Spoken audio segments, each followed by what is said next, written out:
Good morning. We are now live, and I'm joined today by Rory and Paul Force. Rory, of course, is the marketing director at Dataloft. Paul is at Integrated Interest. Good morning, gents. How are you doing? All good. Good morning. Morning. Very good, thanks.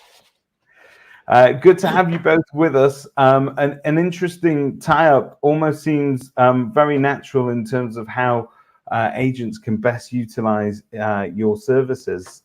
Combined seems a real force to be reckoned with. No pun intended there, Paul. But for the skeptics out there who are asking whether email marketing is still effective for estate agents, we hear all sorts of stories about open rates and whether or not email marketing is still reaching the right audience and nurturing them along. What's your perspective, guys? Do you want me to kick off, Paul? Yeah. Well, I mean, coming from my perspective, obviously, because we're not an email marketing company, but I'm a marketing person from a marketing background. I still feel, to me, that email is just an absolute no-brainer for estate agents. There was some. We were at the Guild conference last week, and there's some really interesting talks. And if I could introduce my first stat of the day, or stat Rory, there was a really interesting one which is used quite a lot, which is that agents should spend 60% of their time brand building and 40% in response kind of lead generation activity. And to me, that's really important. And that's what a lot of what we do at Dataloft is to help agents build their brand. And so, that 60% of time brand building, to me, email is such an effective, useful channel for that.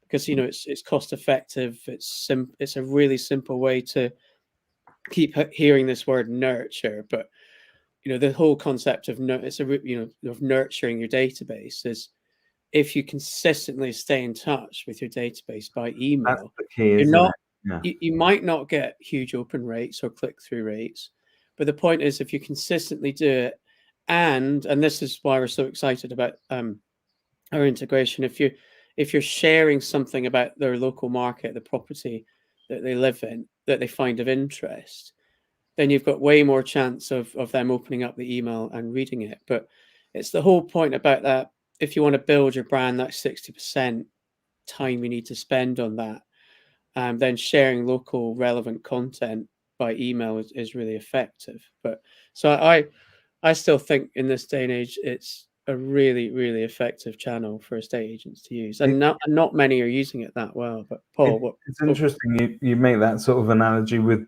We use the word nurture the whole time in terms of nurture campaigns, and I think that probably does it a little bit more justice than necessary, because sometimes all you need is to constantly just keep in touch. You need a keep in touch policy, and what your content does is it gives you a really good reason to keep in touch, and you're adding value as opposed to just nurture systems that bother people and constantly have a point of sale.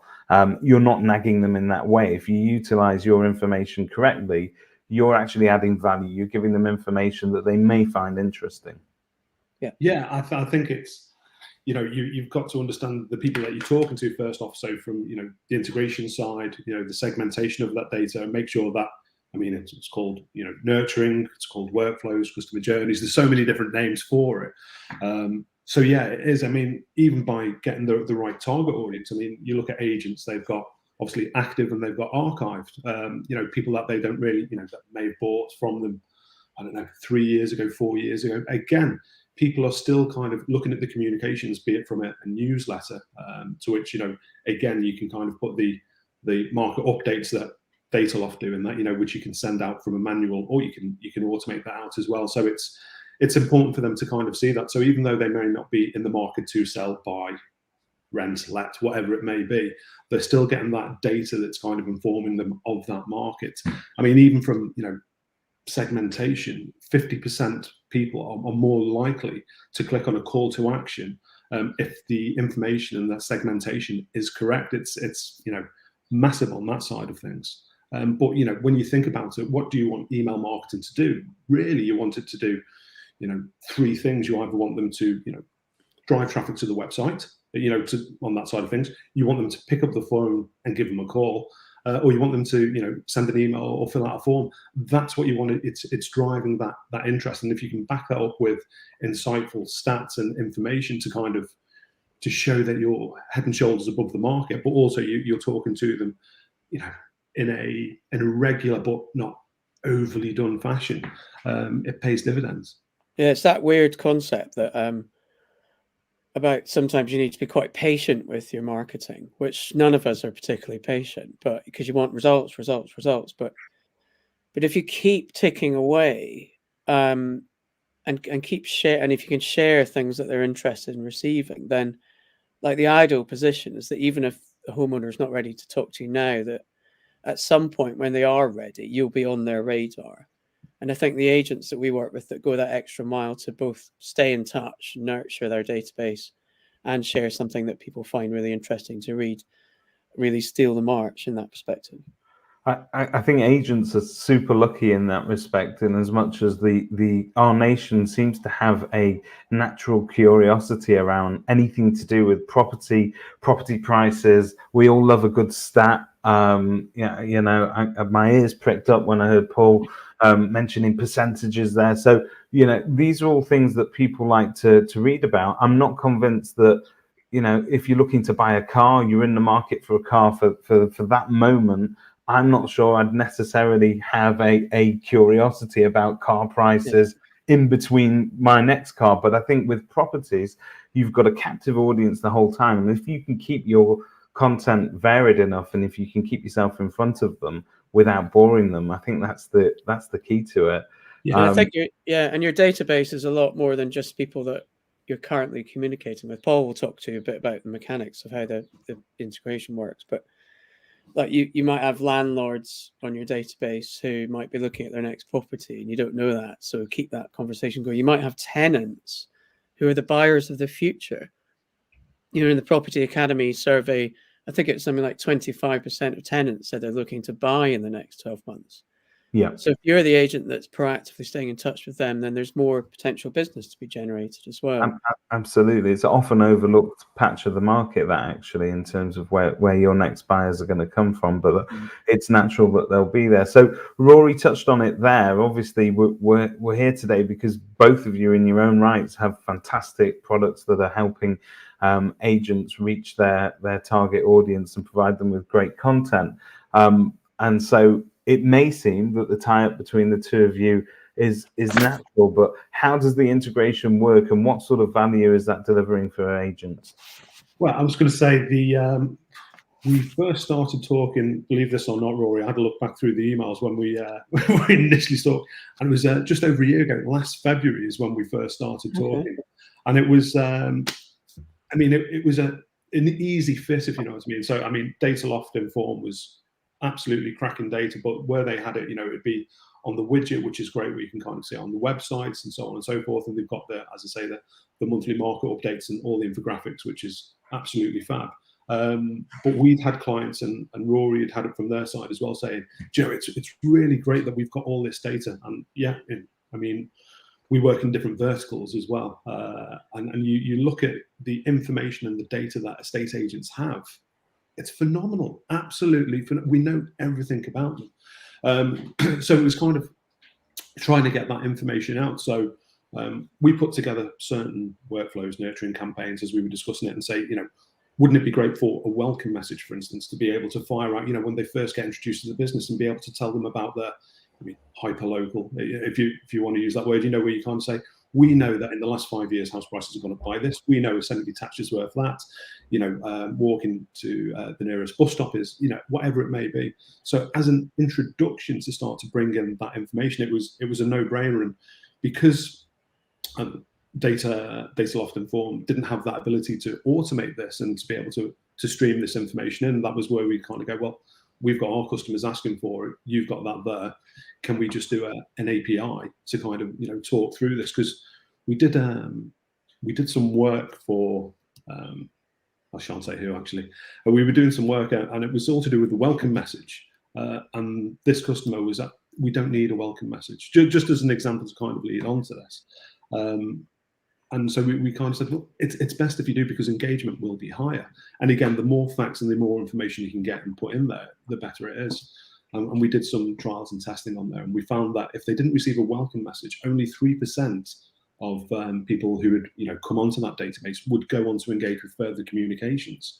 Now, if you send that welcome message, as Rory says, it's about the brand, even like animated GIFs in there, kind of the branch manager or the CEO, whoever it may be talking about it, that goes up to 37% of people will then start to go on and further engage with things. So then by being able to bring in stats, as we've just mentioned, that whether it's for a welcome message, whether it's for pre-valuations or post-valuations or viewing appointments or online valuations or anniversary messages, to instill this information, it was literally a no-brainer to do, because again, it just gives the value. And the way the API link works is it's all live data, so it will be relevant from that postcode, that area, as soon as that new person registers. Our system looks at that information and then just fires out to the relevant person, so it's done instantly. Yeah, it's a really so we're what this integration is really neat. I mean, we're really happy with it because we're also quite visual. So for us, we don't really like to talk about being data specialists, because what we do is we take data and we turn it into insights and stories, and we make it very visual and creative. And what Paul's done is he's basically automatically taking stats and turning them into something that's visual, that's colorful. So you'll get a welcome email, but it'll be a welcome email plus, because it will have some local stats really nicely designed in that client's branding. It's just those it's like little marginal gains that you can use with your marketing, just little things that make a difference. But so it's all very seamless. So it comes straight from Inform, in our look and style, branded. And so it's really simple. And so at the moment, like as an agent, if you're really pushed for time, then there's a little bit of setup time, obviously. But once you've got your sort of 4 or 5 journey emails in that customer journey, those trigger points set up, then those stats automatically flow through, and it becomes pretty effortless at that point. Paul, is that right? Yeah, absolutely. Well, I was going to say the setup time that isn't even for the agent. That's more so for you and I to kind of. And thank you for saying I've done it. I was going to say the team will be. I'll take the credit for it. No, the team from both sides, have worked, tirelessly on this as well to get it to that standard. But it's, as you say, it's helping agents use the content proactively. Again, it's driving traffic where they'll see the stats as kind of, as a recipient, you'll see the stats and then you'll click through and go to the website. Again, it's having that brand awareness, it's pushing it through. I mean, we've noticed that about 10% of traffic, additional traffic, is starting to flow through websites for those that are using Dataloft, which you kind of think of the numbers there when an email goes out, or a welcome one, or whatever it may be, on those ones, on the workflows that we've created. There's a lot of traffic that then starts to flow through from that. Using the content proactively, using the database proactively as well. It's not just sitting there. And as we've mentioned there, the agent doesn't have to do anything. We literally set it up for them, make sure they sign it off. They're happy with the look and feel and the insights and the data that we've got in there, and then off it goes for them. So it's lovely stuff done. It's interesting to me, Rory. You never fail to be sort of almost embarrassed about the fact that your data is superb, but yet your trick, if you like, is presenting it in a way that you don't need to be stato to understand and translate it into marketing speak. In fact, if I give you a for instance, this is one of your graphics from the beginning of January. It's fantastic because it communicates instantly to the potential seller that the market is on fire, and I don't think you could do that in any other way than really sort of simplifying that data and picking the key bits that resonate, but then marrying it with an image that perhaps resonates with the public a lot more. So to me, that's something that always sort of stands out about that kind of content. Yeah, I think we're quite unique in that respect, because we're not just market analysts, we're also creative types. So we wouldn't put anything out that we weren't happy. It looked vibrant and colorful and all the rest of it.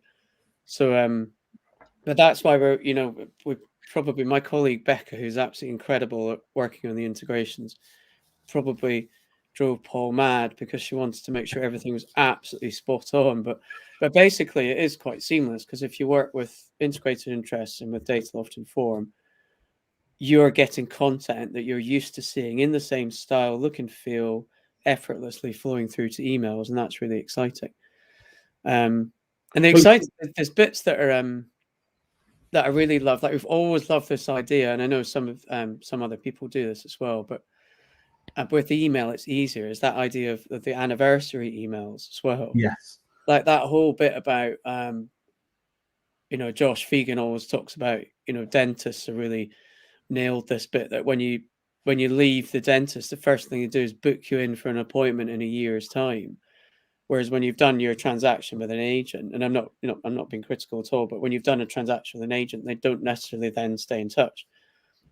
So being able to go back to them and say 3 years, 4 years, every year on an ongoing basis, and say, look, what's happened in your market, would be a nightmare to do on your own. But because if you've got the stats from Inform and you work with Paul, then we can feed through those lovely anniversary stats in an email. That's where Nurture really works really powerfully, when you're really working your database. Well, sorry. Sorry, Paul.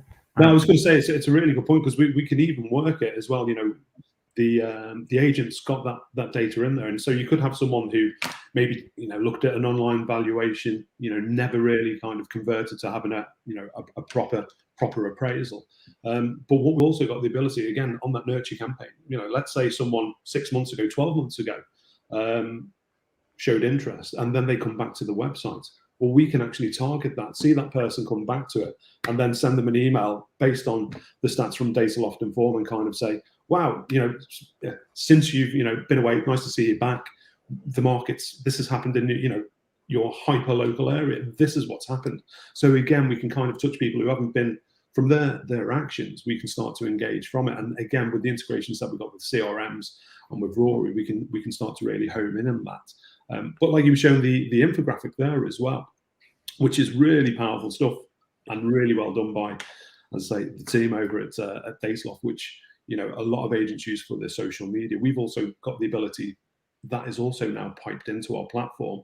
So if an in-house marketing team, or we do a managed service and that kind of thing, we can literally now just drag those infographics from there, put them into that's it. It's that kind of thing into a newsletter.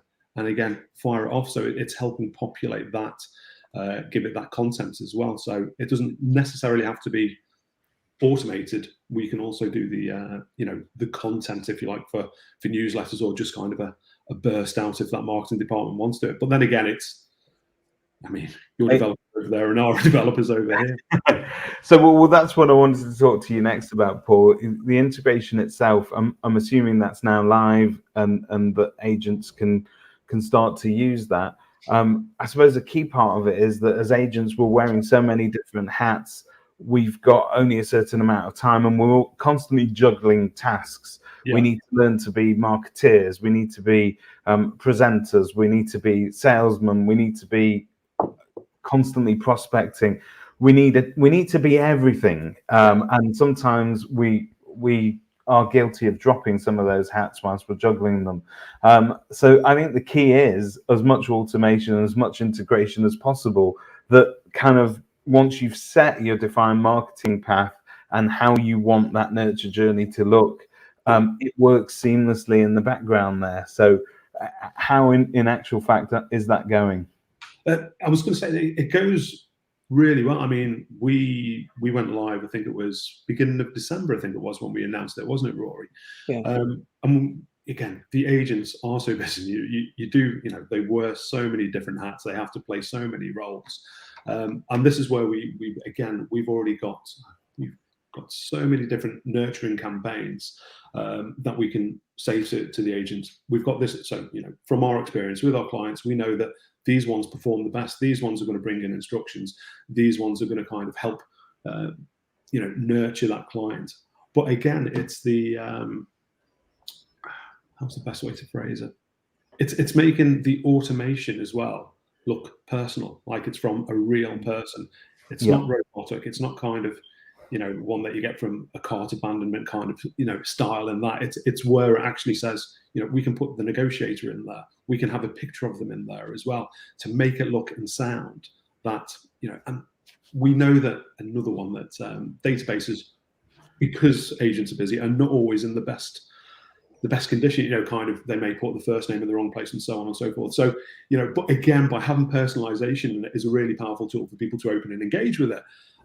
But we've got where we can default it to kind of different things. So it's nice that we can kind of get that message out where they feel like they are being looked after and personalized all the way through it, which again helps with that brand recognition, and when they do pick up the phone, hi, can I speak to Sue, please, or whoever it may be, it gives them that point of reference or point of contact.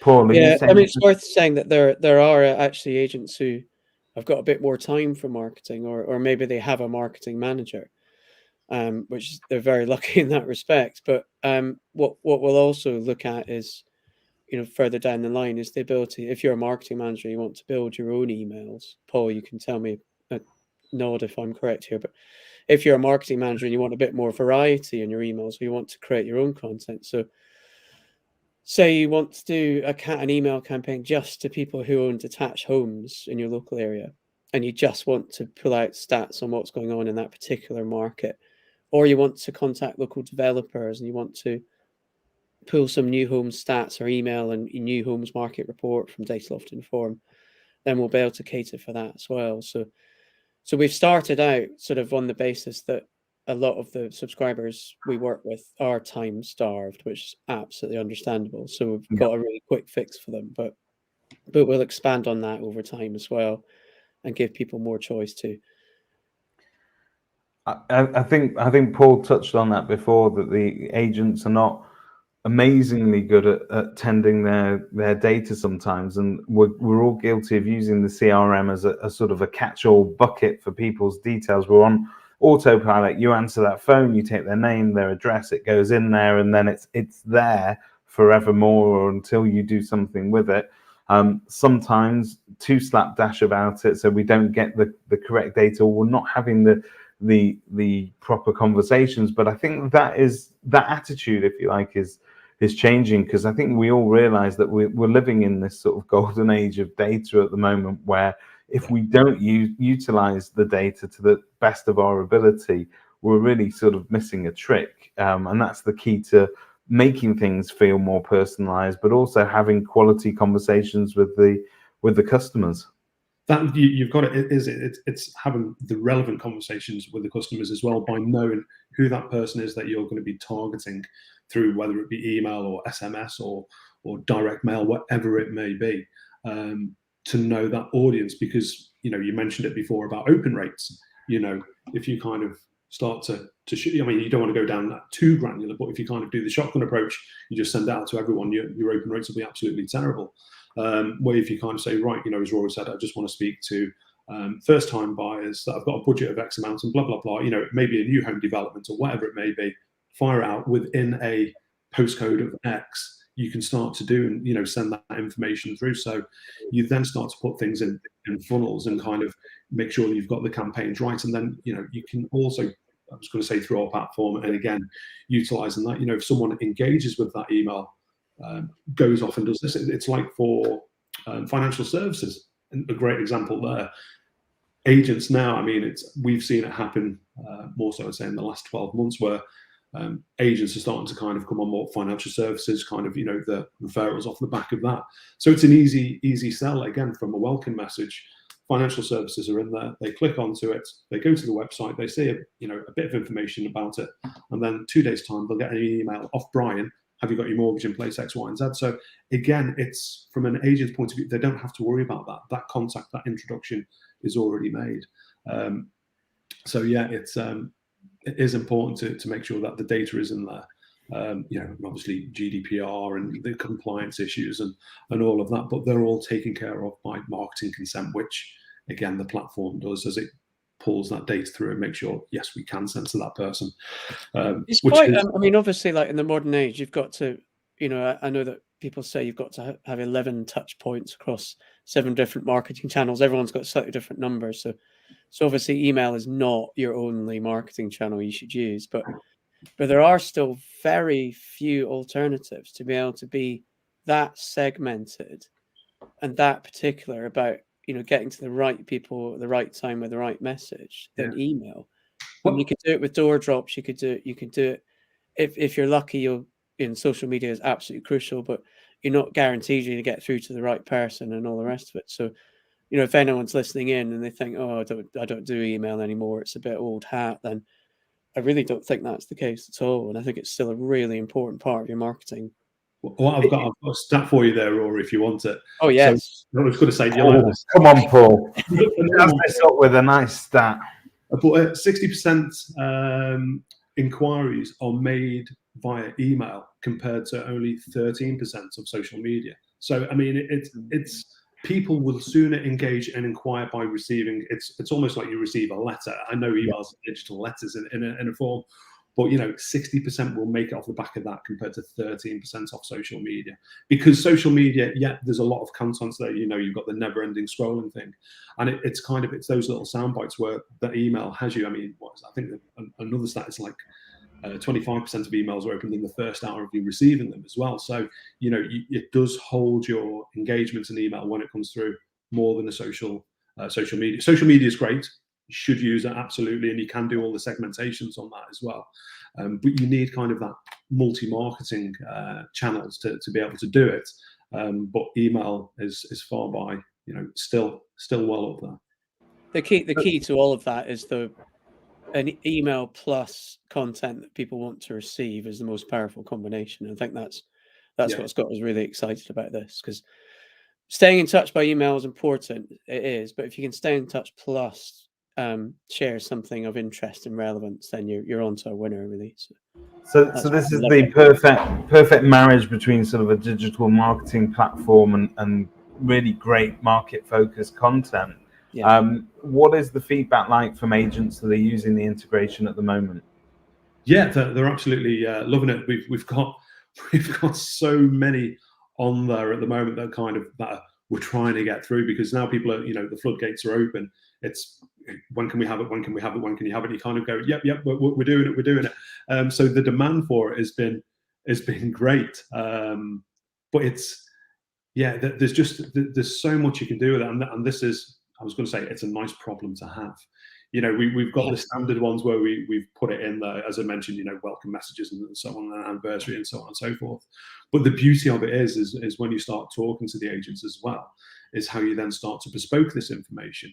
One of our clients is in North Wales, and they're looking at it. So Paul, walking to transport or the nearest bus station, it's like 20 miles away. So how do we start to utilize that? So it's good to talk to the clients where they are looking at it and saying, well, this is the important bit. So it's not just a one size fits all. It's kind of where they're coming back to us and kind of saying, we've got this, bespoke information. We'd like to utilize it in this way, which you kind of think, fantastic. And then you can then start to say to them, how do you want that to work in your customer journey? Because again, everyone is slightly different. And that's the beauty about it, is you can kind of go, well, we want it to do this and we want this information. You go, not a problem at all. We can do that for you. So it's, and that's the beauty of it. I think that, sometimes we make a mistake of talking on a macro level about the UK property market without taking into account that each of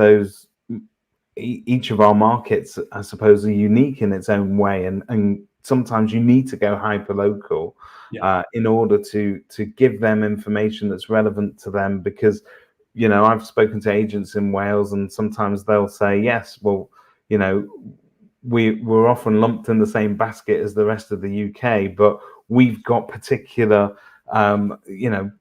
dynamics in our market that you guys don't have, and we need to address that. And I suppose, Rory, that's where your reports being focused precisely on a local area gives it that relevance.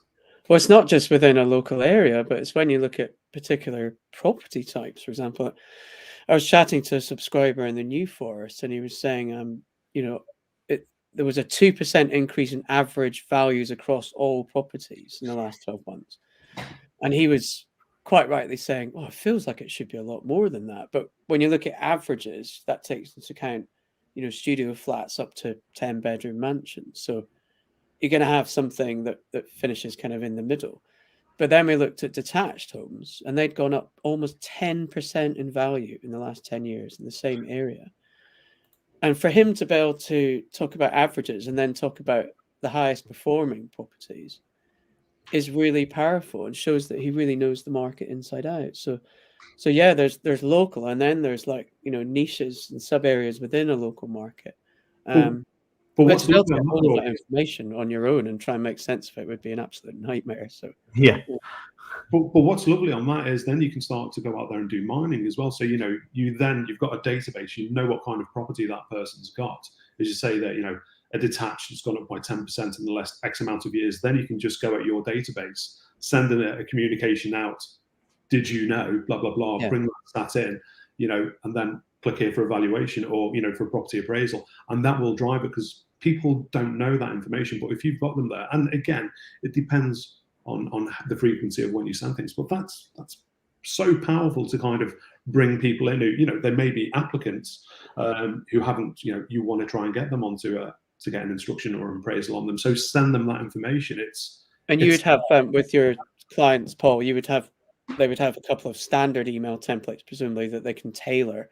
So if they happen to find a really juicy, compelling stat, then they can easily load up a kind of a template they've got ready and then hammer it out. Yeah, drag that in, post that out, and it's gone. Not a problem at all. And to the right segmentation. So as with all the best prop tech products, I suppose what you do is again you give that gift of time back to the agent by freeing them up. You're saving them time, and you're also saving them money by bringing these two platforms together. If anybody's not already working with you two, how do they go about it? Where should they start? Is it a chat with Paul? Is it a chat with Rory? Where do we go?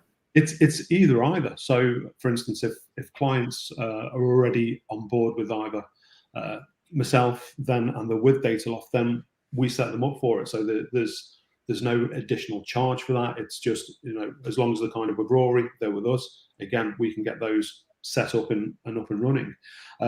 If they're with Dataloft already and would like to kind of get the automation side of things in, again, talk to Rory, talk to myself.